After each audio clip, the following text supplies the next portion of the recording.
Right. Well, welcome to Prairie Views. This week's episode, I've got Kyle Wagner with me. And Kyle, why don't you just introduce yourself real quick and tell everybody who you are and what you do for Prairie? Yeah, like you said, Kyle Wagner. I'm a civil engineer at Prairie, and I dabble in a lot of different things, from some site work to a lot of water resources work, and I do a little project management as well. I've been with Prairie not quite a year, and I graduated college in 2018.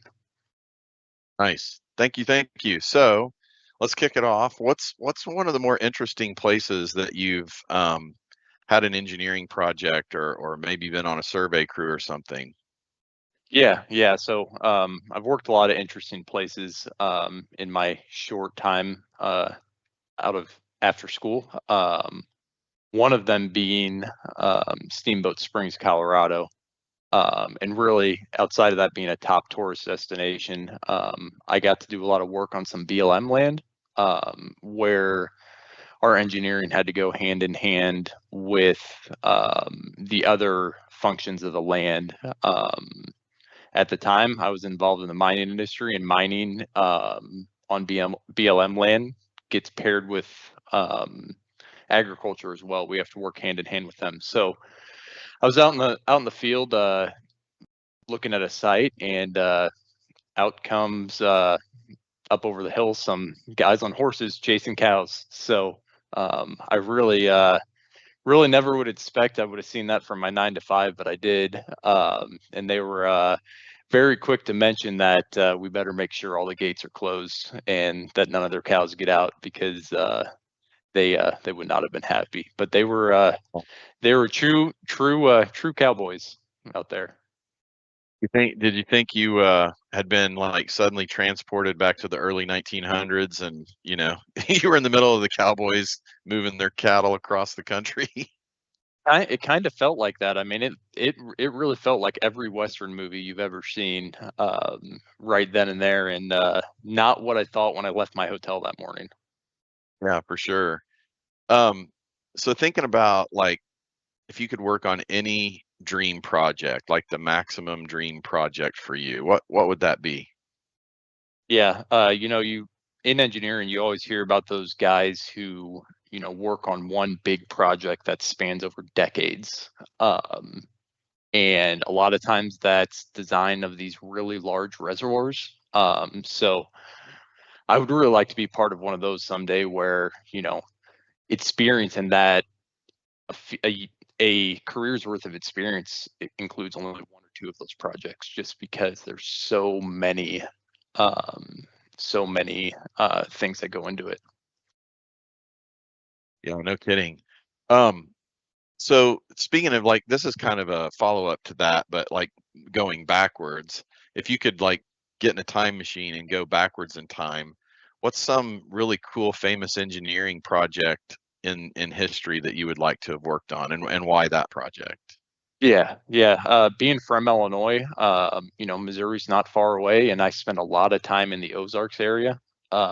So kind of hand in hand with that, I really would like to have been a part of how those Corps of Engineer dams in the Ozarks, Table Rock, and all the others, when they were constructed.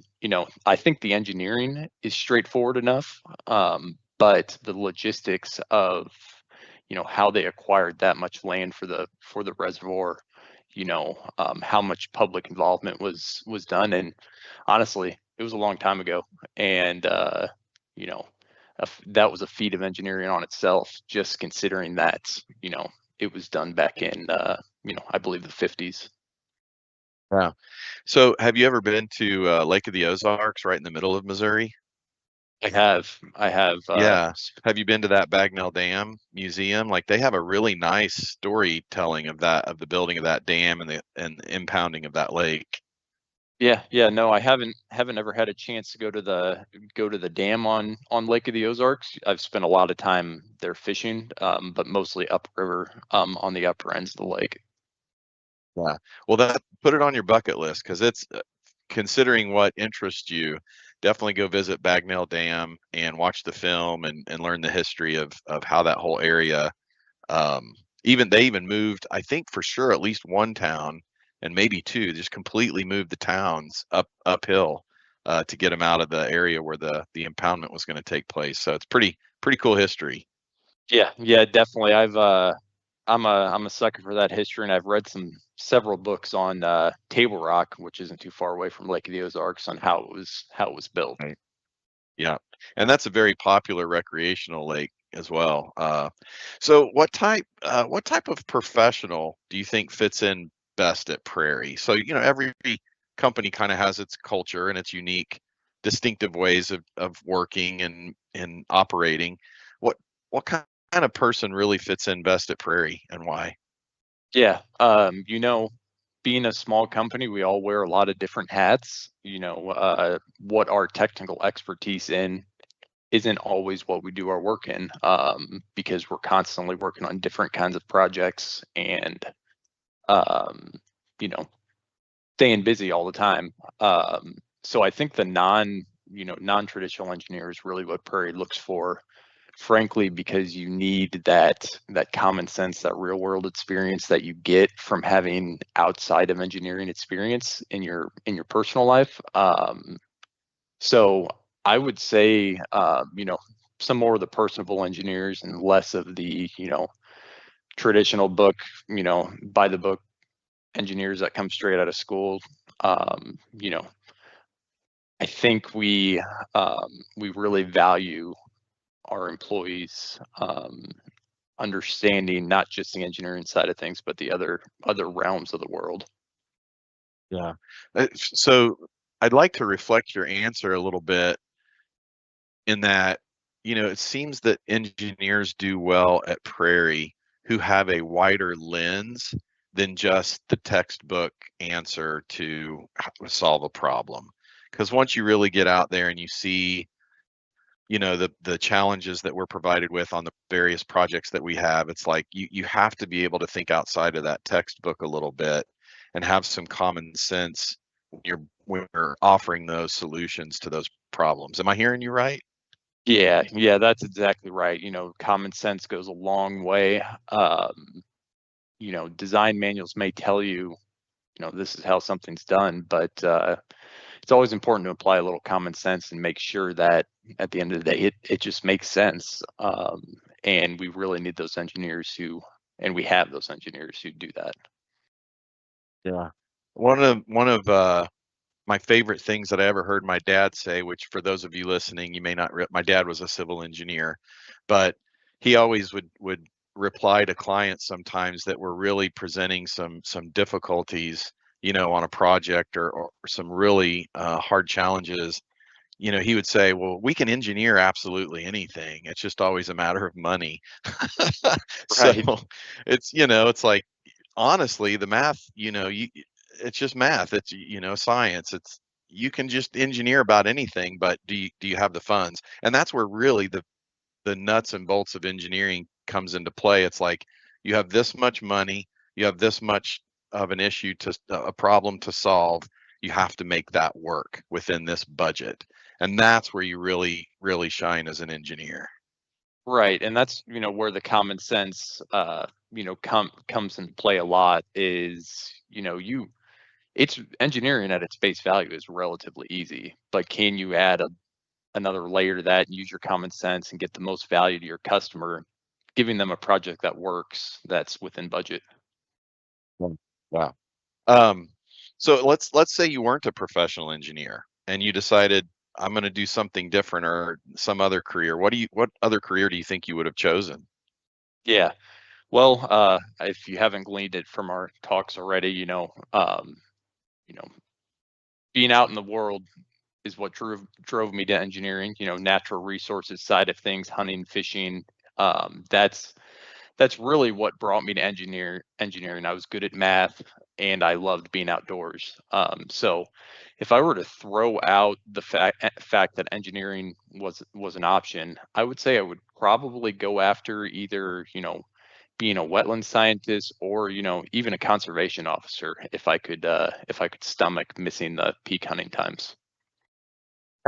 Nice. Yeah, conservation, man. That would have been a good gig. I've seen several. In fact, I had a really good friend from high school who's a conservation officer at Buffalo. Let's see, I think it's called. No, no, I can't remember the name. Shawnee Trail, something or other. Anyway, there's like a huge conservation area up north of where I live, that has just tons of buffalo on it, and he just gets to span that all that acreage and manage that herd, and it's a pretty cool gig uh, to be on. Um, Right. so describe a time when a project didn't go the way you had hoped or the way you had planned.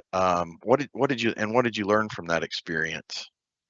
Yeah, yeah. So this goes back again to my common sense comment earlier. We were we were tasked with rerouting an internal drainage structure down a hill. Um, and we designed it with every drainage software that we used every day in our job, and we installed the structure. Well, it was on a slope that was really steep, and frankly, the first storm we had, all the riprap that was on the structure ended up at the bottom of the hill. It just washed down the hill, and even though the design programs all told us it was going to work, I think when we were putting it in, we were all looking at each other and being like, "Are we sure this is going to work?" So, long story short, we went to stabilize the riprap with concrete, but you really need to. What we learned was you really, when you think something is maybe questionable or maybe needs another look, you need to look at it, and again, just use your common sense, because I think anybody from our equipment operator to our best engineers at the company could have looked at that and said that wasn't going to work the first time. Yeah. Sometimes the way it looks on a plan or in a computer software, you get there and you see it in the field and you kind of scratch your head and go, so I'm not so sure. You need to go Exactly. back and rethink this again. Yeah. Good. Right. That's a good one. Um, so what's something that you've learned by having to collaborate with other teams? Because we team with other firms a lot, at Prairie, and or other disciplines. We do have more than just engineering at Prairie. So what's been something valuable you learned from collaborating from those teams and other disciplines? Yeah. You know, being an engineer, it's really easy to get caught up in our lingo, talking to each other and expecting acronyms, and making assumptions of people understanding the math behind what we're talking about. It's really easy to get caught up in that and talk to other disciplines and not convey your point very well. Um, just like if they were to talk to us, we may not understand what they're talking about.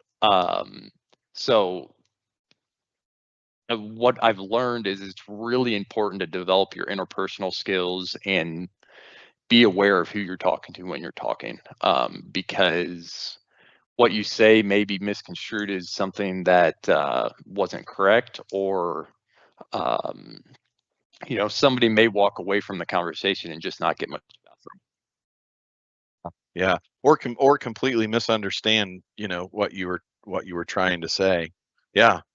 Man, that's so huge. Communication between disciplines, communication between teams. Uh, n no one ever gets it perfect. We're all always trying to work on that, make it better and better, right? Right. I'd say, if they could, and I'm sure there is a degree out there you can get in college for those interpersonal skills, but I'd say even those people aren't great at it. Right. So what's the most MacGyver thing you've ever had to do on a project? Yeah, yeah. So uh, I was tasked a few years ago with replacing a spillway structure on a dam, um, and it was essentially a pipe that was through the dam. It was a decant structure, but we were unable to dewater the reservoir because of how the structure was built and how we had to get rid of the water. So we effectively had to replace this, dig a big hole in the dam without causing it to fail. So none of this was in the design plans. It was what we would have considered at the time as something that was required to, solve in the field. So we had several guys out there all looking at this and developed, a plan of, okay, we're going to push a dam around the structure before we breach the main dam to prevent it from failing. Likewise, we had a bunch of pumps in case we were wrong and the dam started to fail. So I would say that's the most MacGyver thing we did, because it wasn't in the plans, and it was more of along the lines of, here's a design, the design says, this is how this new scenario needs to go, and this is how this new decant structure goes in, but it didn't mention anything about how to take the old one out. So Yeah. we had to solve that in the field, and that was a good project. And I can tell you, I lost some sleep at night when we first started. I'm sure you did. Yeah, for sure. Well, Kyle, man, 15 minutes always flies by, and it has flown. So this is Prairie Views, where all the engineers are strong, all the surveyors are good looking, and all the scientists are above average. We'll see you here in another couple of weeks. And thanks again, Kyle, for being my guest today. Yeah, thank you.